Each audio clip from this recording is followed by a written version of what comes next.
One of the other products that I know you have a sample of here that was the next genesis, I believe, of the original SanSamp concept was the PSA-1. Yeah, so this is a prototype. You can see it's a bunch of wiring. So looks like one of those original computers, you know, like it took up a room. But that was the original PSA-1. And basically it came about that people who loved the SanSamp, they said, I love this thing, but I want to change the sound on an instant, you know? Is there a way to do it? So we came up with this concept, and we sold a lot of this to top touring musicians, you know, from like, I'm trying to think of the name, give me a second, like Steve Vai, and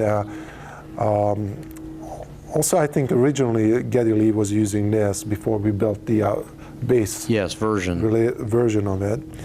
And a lot of studios have it in their rack, because even though there are a lot of digital products now that do emulation, this was the first one, and it still has some sounds that are uniquely analog. Yes, correct. For example, if you want to have a really bright, crispy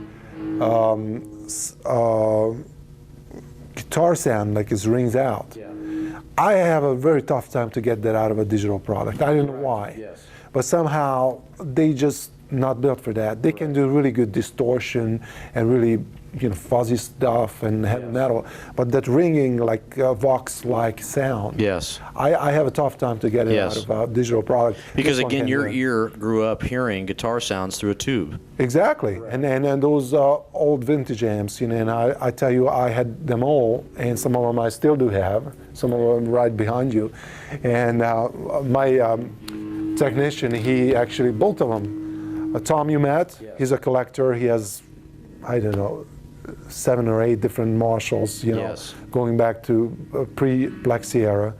And my other guy, he has several Voxes and Fender Blondes. So even amps I don't have, I just ask them to bring it in. They're basically your own collection. It's just a matter when you need to borrow something. Yeah, exactly, and then they have all the wah pedals, you know, from the 60s, and it's just great, you know, we have everything. And I thought that might actually be a good opportunity. Why don't you tell us a little bit about the Trademark 300 and the launch of Tech 21 in terms of an amplifier manufacturer? Right. Well, the next logical step was for us as a guitar sound manufacturer.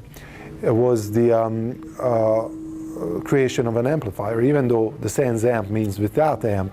But there was a technology that was almost begging itself to be put into an amp and become an analog tube amp emulator. Correct. So we came out with the original, with the Trademark 60, then the 10, then the 30, and then the 300, which is right next to me, that we created for the professional touring musician. That gives you a tremendous amount of headroom. Because that's what I find, that a lot of these tube heads are great, but when you need a very, very clean sound at a very loud volumes, then you have a tough time. That's right. You can have a 100-watt whatever, Marshall or Boogie. The clean sound is always the weak area. So we wanted to create something with a lot of headroom. This one has 300-watt headroom. So you can have 300 watts clean. But then you can also, of course, have the Marshall-like or Boogie-like tones out of it. And you can channel switch it. There's 3 channels with effect loops that you can switch, a boost and a master. So it's a very versatile head. When was this product released? It was. I'm not good with dates. I would say about 2 years. 2 years ago. Okay, wonderful. Yeah. Well, I tell you what. And what is the retail price of that, or the general price? I don't know. Okay. Okay. Well, I tell you what. I think that's just fantastic to know that your history as a designer has now kind of come full circle, where you started originally with the SanSamp design, carried it into a rack mount design for a studio musician, and now there's also a Tech 21 product for someone who's touring. It's just what a pleasure it is for us to have a chance to be able to interview you today. Now, I wanted to address a couple personal issues. Sure. Apparently, you are a very gifted poker player, apparently. So tell us a little bit about your history as a poker player. Well, as I mentioned before, I always like to have hobbies, you know, and I'm fortunate enough is that my job used to be my hobby. So after having this as a job. I didn't have to do this on the side anymore. This is my 9-to-5 job. So I was looking like, what else can I do? And one of the things I came up with is poker, because in high school we used to play poker, and then of course you see it now on TV every day. Yes. I said, hey, you know, I should get back into this. This looks like fun. So I got back into it. I played some smaller tournaments, and then I kept winning. So I said, well, let me play one of the major ones, you know. So I played one at, it's called the U.S. Poker Championship in 2005. And I finished, you know, I think 6th or 7th, which netted about $60,000 plus dollars. So that was like a good indication that maybe I'm doing something right. Correct.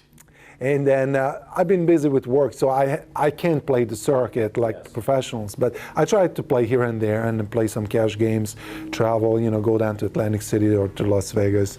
Well, so apparently you had actually been on ESPN? Yes, the ESPN actually had 6 episodes of that tour, and yeah, they interviewed me. I was at the final table, and that was a lot of fun. I played with all the top pros, and you know, met them and talked to them. It's great. But I look at it as a hobby. Sure. You know? Just like I have another hobby now, cooking. You know, and you know, I do that. But I don't want to become a chef. I don't want to open a restaurant. Sure. But I think it really helps to have a good life. Yes. To have many interests, you know, Absolutely. in your life, not just like focus on one thing and be great at it, but kind of like that's the only thing you do, and you know. So that's how I find poker, and I hope to find some other things too in life. Yeah. Well, Andrew, I tell you what, it's been an honor and a pleasure to have a chance to interview you today. Thank you so much for your time today. You have a wonderful afternoon. Thanks so much. Thank you.